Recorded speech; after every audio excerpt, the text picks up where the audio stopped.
to the line to start your lap, you are not going to have this one count. Gasly, Hamilton, Bottas, Zhou are not going to have another lap here. Zhou Guanyu is out of qualifying. Yuki Tsunoda made it by about 3 seconds. Guanyu is out. Yeah, Gasly might find himself in a spot of bother too, because he didn't make it to the line. Alex Albon crosses it, stays in 11th. Nicholas Latifi, his teammate, hasn't managed to get out of Q1 so far this season. Has a chance, and sadly for him, misses out. Only 18th fastest. Sebastian Vettel next across the line, goes 7th fastest. Big improvement in his lap time. Fernando Alonso is next across the line. We're on board with the McLaren. Norris and Ricciardo trying to improve their position. Alonso goes 8th fastest. Norris goes into the top 4 with a brilliant final sector. Daniel Ricciardo is next, and he goes into the top 9. Pushes Lewis Hamilton a bit closer to the drop zone. Mick Schumacher, Bottas and Albon down there as well. Lance Stroll is in the bottom 5, stays in the bottom 5 as Esteban Ocon goes 4th fastest overall, and Yuki Tsunoda goes into the top 9. Alex Albon is out of qualifying. Gasly out of qualifying too, and that was quite the finish to the first part of qualifying. Some brilliant laps going in from the likes of Ocon, and for Norris, Albon, Gasly, Stroll, Latifi and Zhou all lose out. Sad for them, and that was a crazy session, wasn't it, in terms of who was going to get the lap time in, who could find the space, and Valtteri Bottas just creeping through in 15th place. The big loser here, Pierre Gasly, in front of us, always fast around this track, was flying along really nicely, looked like a comfortable top 10 runner. That's P18 lots, I'm afraid. And Gasly's lap was compromised by the fake red flag, it seems. Yeah, the red flag came out at a very bad time for some. Gasly, certainly. Lance Stroll, you can put into that as well. Man, unbelievable. I'm afraid, John. Box is left, box. I don't know what to say, honestly. Red flag in the wrong time, man. And Zhou Guanyu, in his first ever Monaco qualifying, the rookie in the pack this season, has been dealt a bad hand. And the extra pain, the salt in the wounds for Gasly and AlphaTauri is, of course, it was his teammate that tagged the wall down at the seafront chicane that caused the red flag in the first place. So Pierre Gasly, 1 of 5 then. He's reached Q3 on all 3 starts previously, but for the first time here in Monaco, goes out in Q1, and 1 of 5 to make their exit, along with Alex Albon at Williams, Lance Stroll at Aston Martin, Nicholas Latifi and Zhou Guanyu.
Welcome back to qualifying in Monaco. Pierre Gasly experiencing something he's never had here before, striding back to the paddock after Q1. He's been knocked out for the first time in qualifying in Q1 here after reaching Q3 on all previous 3 occurrences. And he's been knocked out because of a red flag initially triggered by a brush with the barriers by his teammate Yuki Tsunoda. Anthony Davidson at the skypad. Plenty to talk about here.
He's handy around here, isn't he? And the Alfa Romeo has been strong, hasn't it, all year? But I'm not sure it's absolutely flying around here. You'd have to say the Haas looks like it's a little bit more tuned in. But I still wouldn't be at all surprised to see Bottas in the top 10 shootout. Well, we shall see. If you're just joining us for qualifying, we've got Q2 and Q3 to go. And if you've missed Q1 and you're a Sky Glass customer or a Sky Q customer, press your red button. You can watch highlights of qualifying alongside the live action, which has just got going again. And you can see the Red Bull of Max Verstappen turning right at Portier. Used to have a wonderful view of the sea, but they built some new properties down there, so you don't see a thing as a driver now, and you head off into the tunnel, back out again by the yacht club, and then all the boats on the left-hand side, which I don't think you can see much of those, Martin, over the top of the Armco. You'd know better than I. No, I always say to people, if you want to get a driver's eye view here, sit on the track or lay back and imagine you're in a bath looking over the taps, because that's how it looks, and the barriers look an awful lot higher at that point. It's funny, late at night in this place, there seem to be a lot of people taking your advice on that one. So, yeah, a bit straight that's not straight, and this is where they keep locking up wheels with some bumps there.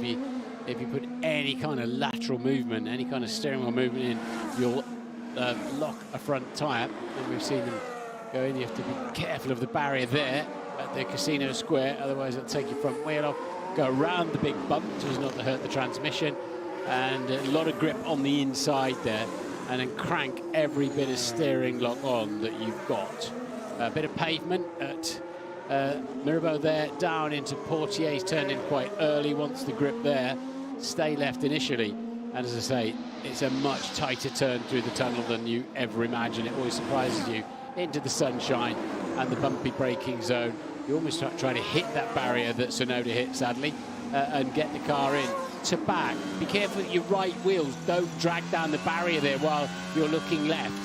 And the Red Bull is very settled off the curb there, settled better than pretty much anything else out there. Brake in a straight line to Raskas, ignore the first apex, there's the second apex, and from the top of the hill, the back end of the car will slide, the curb will arrest it. Now you do the shortest run to the line, and Verstappen with a 12.551, marginally quicker than Leclerc's Q1 time.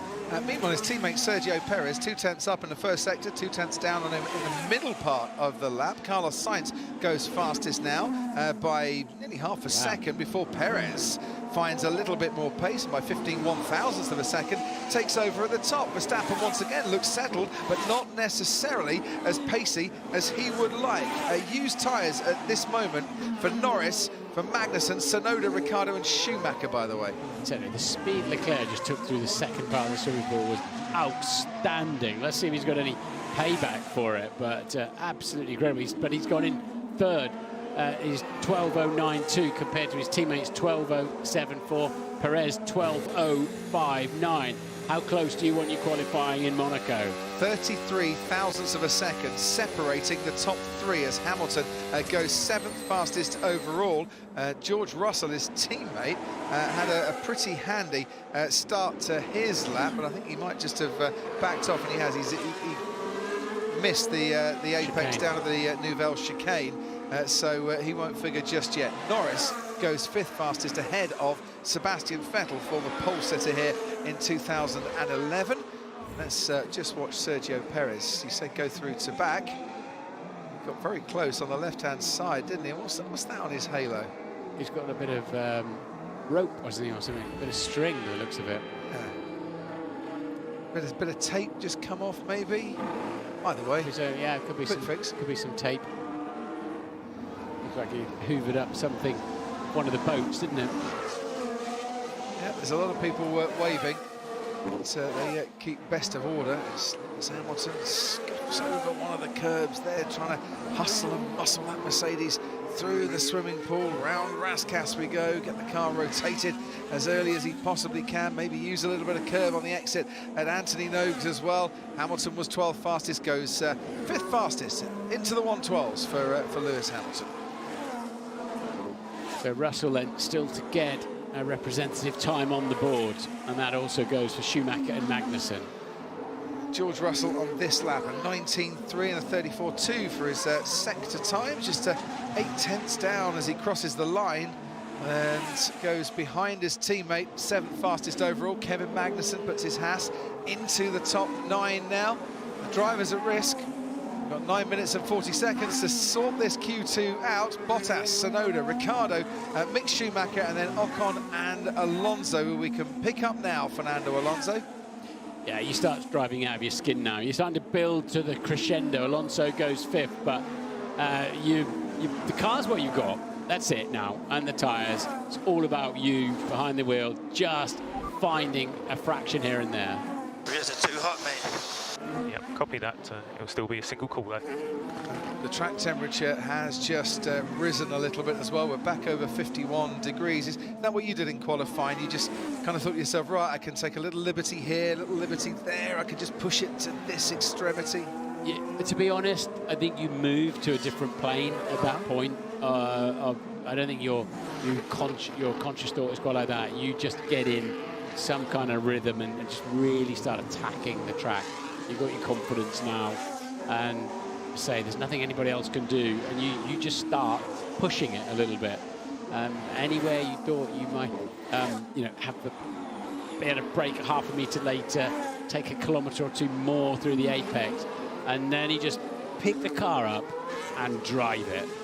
Valtteri Bottas was in a very chirpy mood the other day when he gave a print of a photo he had taken of him bearing his bare backside, and gave a copy of that print to Lewis Hamilton, and it raised €50,000 for charity, which was superb. But he thought Lewis should have the last print as his old teammate.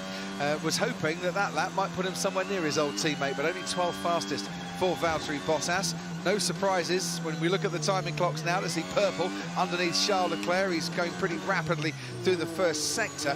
Max Verstappen on this lap, a few tenths down, not just on him, but on his teammate, Sergio Perez. Despite this being his best laps of this session so far, he ends up still only 4th fastest. But that's a bit of a story of the day so far, isn't it? You know, Max 4th out of these 4, by and large, so he's going to have to find something pretty special in Q3. We know he can. You know, Monaco throws up the odd surprise from time to time, and on a day where you think it's all about Verstappen versus Leclerc, could it be about Perez against Sainz instead? Could the other drivers in these teams get involved? Well, Leclerc has just gone quickest overall by 2 tenths from Sergio Perez. Told you, rear's not ready. Lewis wanted a second cool-down lap just to reduce the temperature, didn't get it.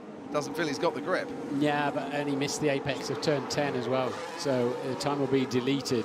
The reason they didn't bring him in is it would have compromised his second run. I'd be pretty sure that's why Bono said you'll be going next lap anyway. Yeah, maybe he wanted a second cool-down lap as well. As Ted was saying earlier, there's a few that have been trying that in what are fairly high track conditions. Quite extreme track conditions here in Monaco. We don't often have it as hot as this, as Sergio Perez goes to within a tenth of Charles Leclerc, still second fastest. Ted, down to you. As the sun comes out now again down here, so it's temperatures going up. You can see Daniel Ricciardo getting ready to go out as well. He needs to find, what do you think, Crofty? Probably a second. He needs to find a second to get out of here. Yep. Not easily done around Monaco. Carlos Sainz, as you see Ferrari just coming out of the pit lane for a quick pit stop for Charles Leclerc. Sainz has now put on fresh soft tyres, so watch out for Sainz. He's just finishing an out lap. He'll be starting his lap soon. Yeah, Ricciardo was on the used tyres. He needs, in mathematical terms, 1.5 seconds.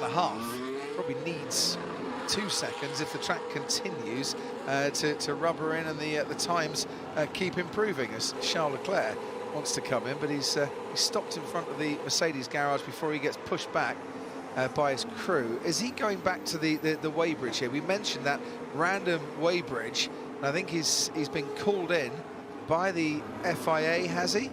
And has missed the weighbridge. Now, Ted, that's exactly what's happened. He's missed the weighbridge here, and he's had to be pushed back by the crew. So there's a little light board on the right-hand side as you come into the pits with your with Lec. It would have said Lec or 16 on it, and it seems that Charles went straight past it. Very quick thinking by the team manager there at Ferrari has told him to stop, and I think the mechanics are allowed to push the car. Had he gone back to the garage and they did any work or even touched the car, then he would have been disqualified or got some very stiff questions. But it's okay after the mechanics just pushed him back. Now the FIA, I think, will accept that as an honest mistake, and there he's off the weighbridge now. Ask his teammate Carlos Sainz, who did it in 2015, had to start from the pit lane here before finishing 10th. He missed the weighbridge, went back to the garage, and because there's the possibility that you could do something to the car before then going back to the weighbridge, the FIA don't see any charitable decision to be made, and it's guilty before proven innocent. Yeah, Leclerc did the same thing in 2019 as well, but the reason I got sent home is the man who was operating the light, his foot got run over by Nigel Mansell and he stopped operating the light. But apparently that wasn't a good enough reason, and Charlie Whiting came up with me in my defence to say, look, this happened, this is why Martin didn't see the light, because, anyway, but I literally got sent home from that Grand Prix, 1991, I think it was. So many stories, so many tales over the years here in Monaco, and plenty more to be told this afternoon as well. Lewis Hamilton currently about a second off the pace. It improved a little bit for Mercedes during Q1. He's absolutely driving on the limit and maybe over it in his bid to reduce that arrears in that Mercedes. He's having to drive every metre of a corner in, through, and the exit. Now he's gone in too fast and too deep in there, and he's abandoned that lap. But my goodness, the car was so wayward through the rest of that lap. It's not a car Lewis Hamilton has had to sit in for some time, and he's doing his best and trying to wring everything out of it, but then on occasion just going a bit too deep into the chicane. 3 minutes to go. Daniel Ricciardo on the new tyres now. How much pace has he got, the Honey Badger, in that McLaren? As round the final corner he goes, twice a pole sitter here in Monaco, and he's into the top 10, but only just into the top 10. He's found that 2.5 seconds, and it takes him 10th, less than a 10th, ahead of Sebastian Vettel, who's currently occupying one of the relegation spots, along with Kevin Magnussen, Valtteri Bottas, Yuki Tsunoda, and Mick Schumacher. So the Ferrari of Sainz there is on it. Ferrari of Sainz there looked like he was about to start a lap and didn't. So did he impede?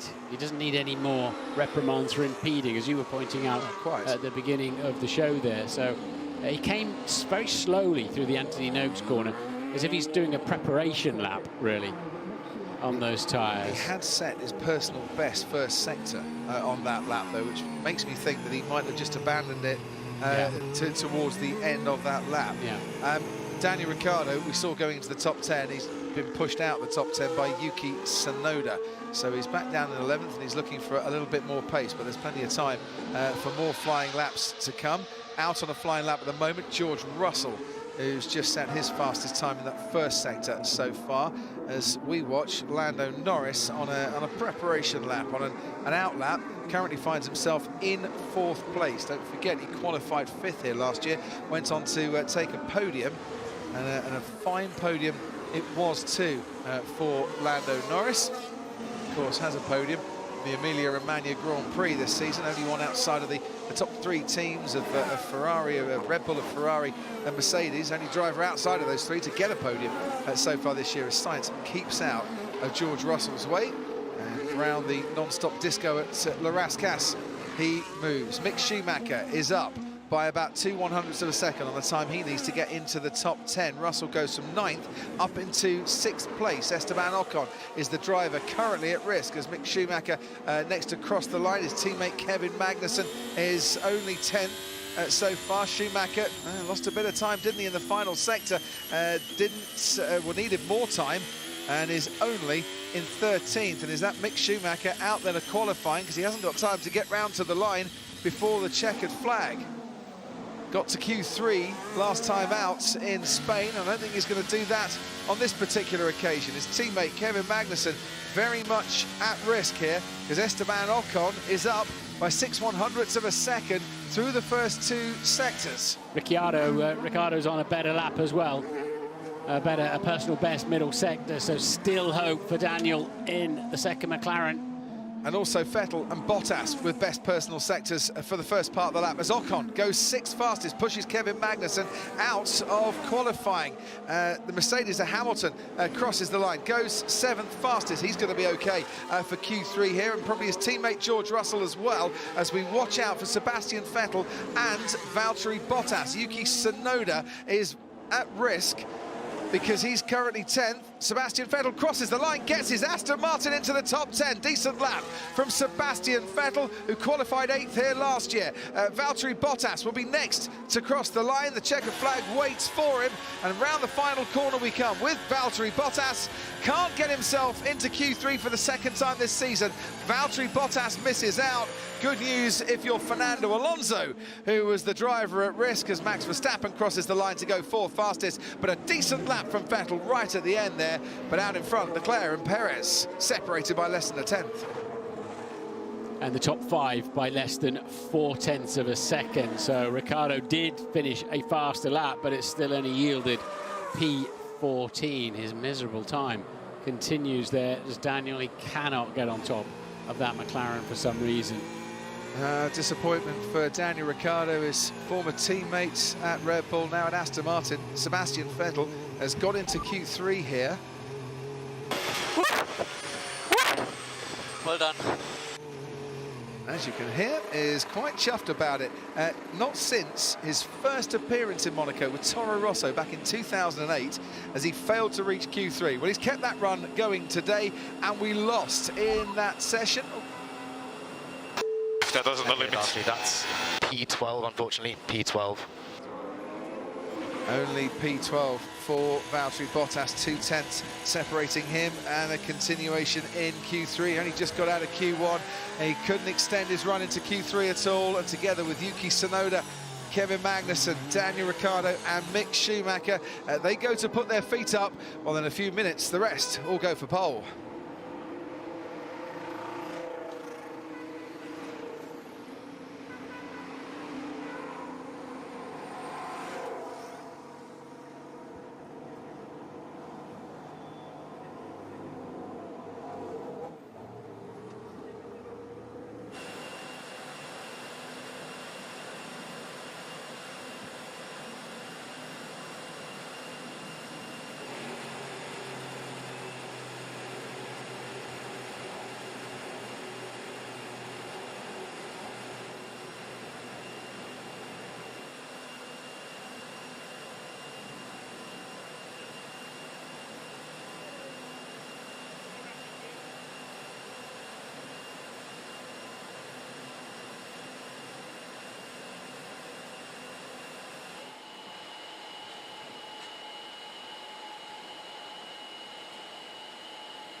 Welcome back to qualifying here in Monaco on this wonderful Saturday. High track temperatures, beautiful sunshine around the Principality. Charles Leclerc, the Monegasque driver, fastest in that FP2, in that qualifying 2 session, but not by much from Sergio Perez. His team boss, Christian Horner, is with us this weekend on the pit wall. Whilst Max Verstappen looks like he's got a bit to find, Sergio's carried on where he left off in final practice, Christian.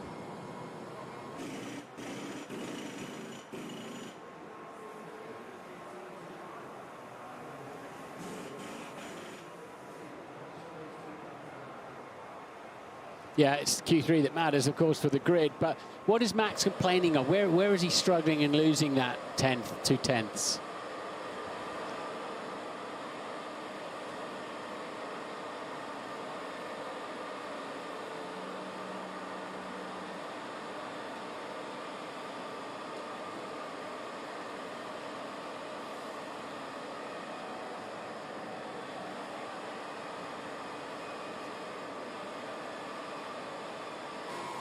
How damaging a performance to the championship hopes? I know we're at an early stage of the season. Would it be if Max couldn't get out of 4th place, if that's where he had to start the race tomorrow?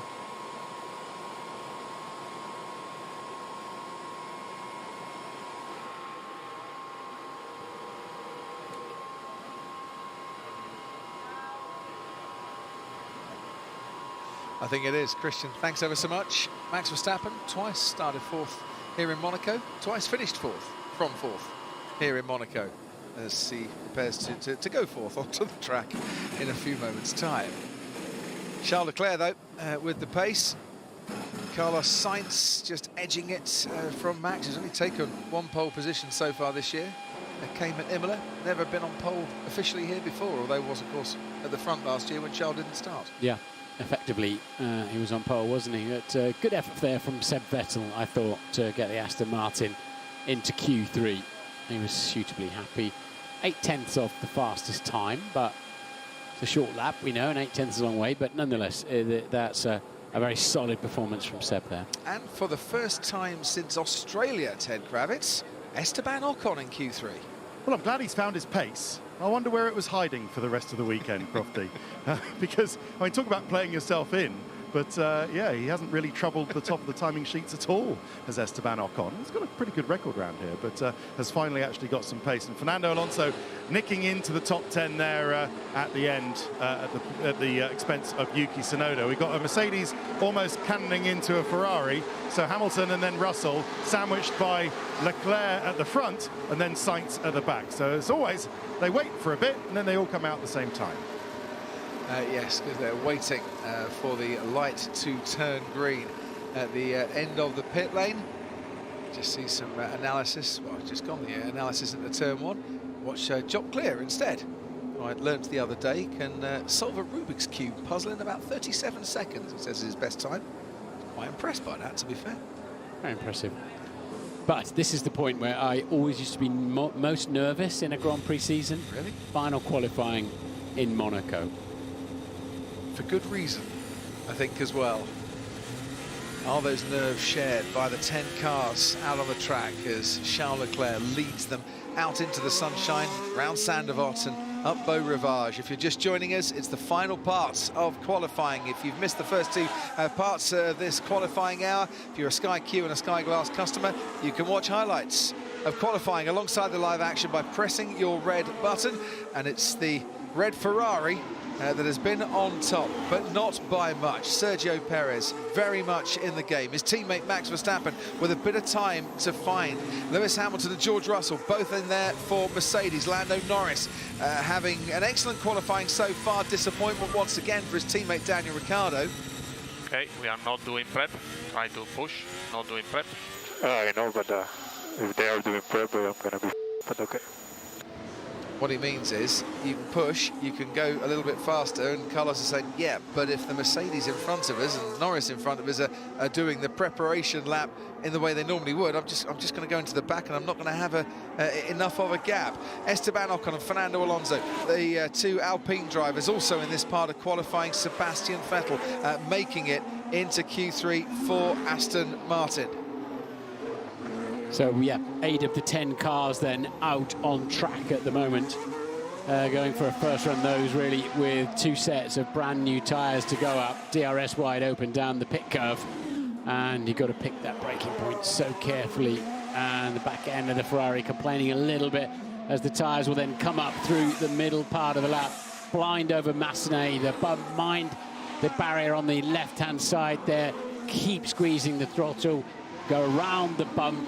Be mindful that it's downhill braking here, and take one hand off the steering wheel, crank it on full opposite, full lock, I should say, across the pavement. Be straight when you come off that pavement, in early, pick up the throttle and give it full beans. There's so much grip there, so much traction, and await then the burst of sunshine, and you know pretty quickly you're on the brakes. Go and a little bit wide on the way in there, just a tiny bit wide, but carried good speed. Mind the right tyres against the barrier as you go through the left-hander, and mind them again through the exit. The Ferrari settles so nicely. This is where Leclerc carries a lot of speed. Brake again in a straight line, all the shifting done, apex late, and now you've got one corner to make, and you've got to stay out of the barriers there. I don't think he's attacked the track quite like I've seen him at other times, but what's it going to yield time-wise? An 11.3.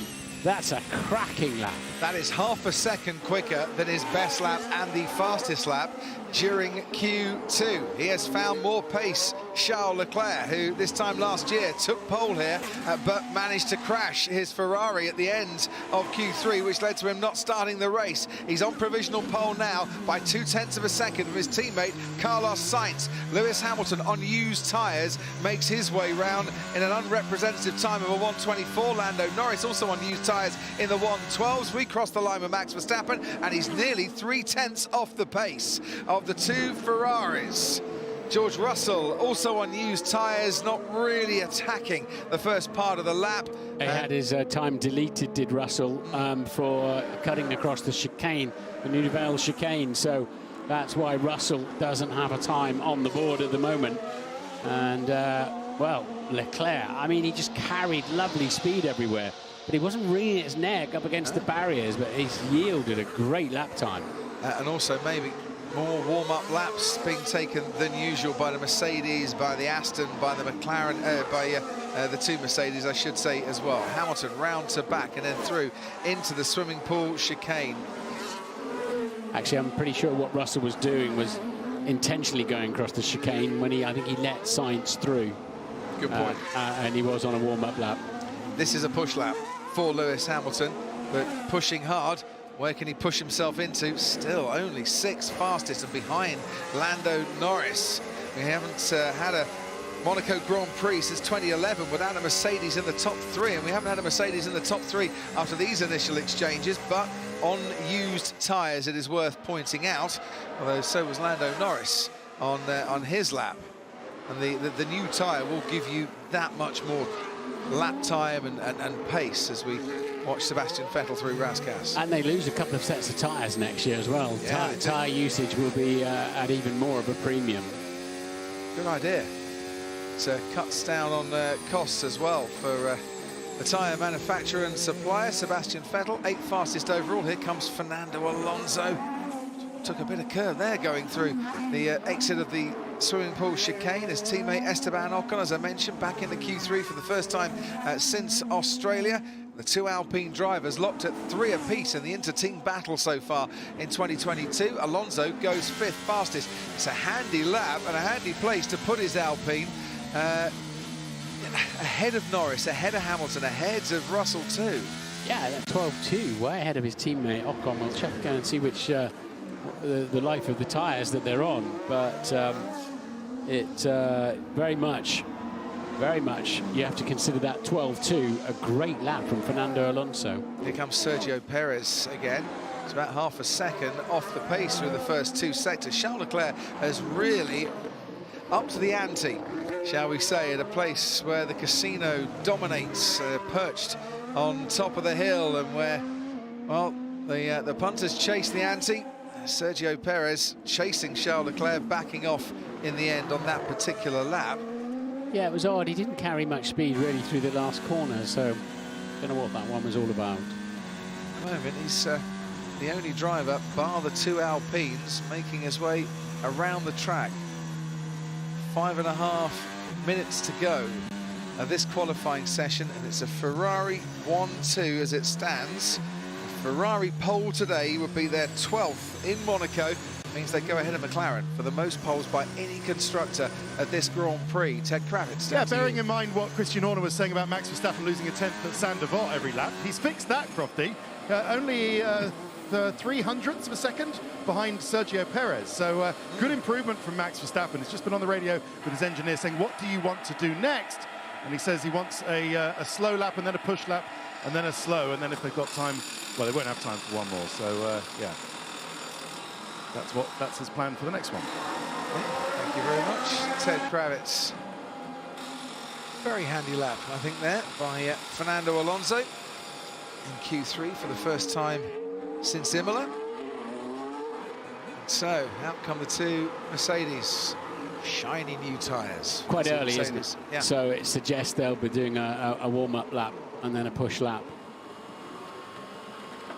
Yeah, as they come out, Sergio Perez heading back into the garage with the cooling fans attached to the top. He was quite late in, wasn't he, with that sort of nothingy lap. He didn't open the DRS down the pit straight, and he was very steady through that corner, but they can only fill at 0.8 litres per second, so they've got to get some fuel in the car and prepare it for a last charge. So we'll keep an eye on Mercedes. Do they do actually then out-push, cool push? They've got just about enough time. Track temperature's gone back down again. We're mid-40s currently, 45 degrees. Whether that's affecting Mercedes preparations or not, they have to... Oh, that's a big old oversteer at the top of the hill there at Casino Square. So, but Max, it's a poor first sector for Max Verstappen on 19.1. He's nowhere with that one. And we saw him sliding around, didn't we? But he's got a chance of getting this car onto the front row, because I don't think Perez and Sainz have really delivered their full potential at the moment. But then this lap's not been a stunner either for Max. Sainz currently on the front row alongside his teammate, where of course Carlos Sainz last year finished second after starting fourth. Still Max Verstappen trailing even through the middle sector. Couldn't hook up the time either. This is not the Red Bull we've become used to in qualifying this season, but on a track dominated by slow corners, where slow corners are their strength. Is it any surprise that the Ferrari is out there? I'm expecting a radio call from Mac, like, no grip, mate. Oh, that's a lot of understeer there. A lot of understeer for Lando Norris. And then some oversteer through the exit. Understeer in, oversteer out. It's your worst case scenario, but he's still managed to pull an 11.8 out of that. Two adventures in two corners. Meanwhile, George Russell has just done an 18.9 in the first sector, and that is a very competitive first sector time. I'll try my best, but these are positions to be in. Okay. I think once again Charles Leclerc's not happy where he's been positioned on the track, and he's had to back off a bit to let the two Mercedes go, which wasn't the best preparation for his lap, and getting all a little bit het up with his engineer. 2 minutes to go. George Russell only just under 4/10 off the pace, which is for Mercedes so far this weekend quite a handy position. Can George Russell potentially put himself up into the top 5? We'll see as he crosses the line now. Oh, 6th fastest for George Russell, 3rd row, sharing it with his mate Lando Norris currently. He was pushing hard, George, there. He was really using the full width of the track nicely. And 3 personal best, 3 bells up there for him, and that's moved him up onto the 3rd row for now. He's got another lap to come, though, George Russell. He's certainly got the time for another lap to come. Out there at the moment, a lot of preparation laps, a lot of drivers getting their tyres into the right working window, ready to go for it. For one more flying lap for a pole position potentially at a Monaco Grand Prix, a pole position currently occupied by Charles Leclerc, who took pole, of course, this time last year, and I dare say an awful lot of fans here in Monaco this weekend would love to see him keep up the pace he's setting currently, and it's a rocket pace out in front. Again, takes the pavement into Portier now, And, well, it looked like 100% traction. Was that Red Bull sliding sideways? That was Perez, and Perez has stopped at Portier, and I think Perez has gone into the barriers, and Carlos Sainz on the scene as well has made contact, and that is the end of qualifying. And last year, it was Charles Leclerc who hit the barriers and managed to grab pole. I'm out, man. Sorry. This year, it's Sergio Perez who's hit the barriers, and Charles Leclerc has grabbed pole. I dare say he would have grabbed pole anyway, because, well, in the week that he announced he was becoming a Disney character, he has been light years ahead of the rest in this final part of qualifying. But that is a little bit of wreckage at Portier. Yeah, I saw the yellow flag late. Sainz didn't see the yellow flag. Perez slid, lost the rear, and went into the wall at a corner, Martin, that is not exactly the fastest corner on the Formula One calendar. 47 miles an hour, you take it. Well, Perez went out down at Portier, and that has handed this man pole position. He'd earned it, but no one else had the chance to snatch it away from him. It was another good lap he was on there, wasn't it, for Charles Leclerc, but Perez, it could be gearbox damage. They're allowed to change gearboxes now up to a total of 4, isn't it, before they take penalties. But Sainz saying, look, I came across that and hit it. But then we saw an Alpine in the wall at what looked like Mirabeau. Come on! That last lap was... I don't know if everyone was improving that much, but it felt good. I can hear the horns being blown on the boats in the harbour for Charles Leclerc. Worth pointing out, Fernando Alonso put his Alpine 7th fastest and ahead of Lewis Hamilton, who starts only 8th for this Monaco Grand Prix. He started 13th back in 2017. He started 9th in 2011 and 19th in 09, but it's rare that Lewis Hamilton finds himself that low down the grid, and for him that is a long way down. Vettel ahead of Ocon. What an end to qualifying. And when drivers just try and push that little bit too much, mistakes occur. Perez disappears through Mirabeau, and as I say, lost the rear, sliding around that right-hander, and there's Sainz doing exactly the same thing. Yeah, so that can be left rear damage for Sainz, and then front suspension as well. So we just saw it, didn't we, in the corner of our eye, the Red Bull at a funny angle as we had the shot cut, and one of those pendulum spins, and wait for it. Here's another one. I tell you what, the stewards will be wanting to know why Carlos Sainz. Why Carlos, who doesn't need reprimands, any more reprimands, they'll be wanting to know why several seconds later he managed, so they'll be looking at the yellow flag situation there. You'd imagine there'd have been copious amounts of flags there. It was a few seconds, wasn't it, after the spin, but what did Carlos Sainz see? What we're seeing is Charles Leclerc taking the applause of the crowd.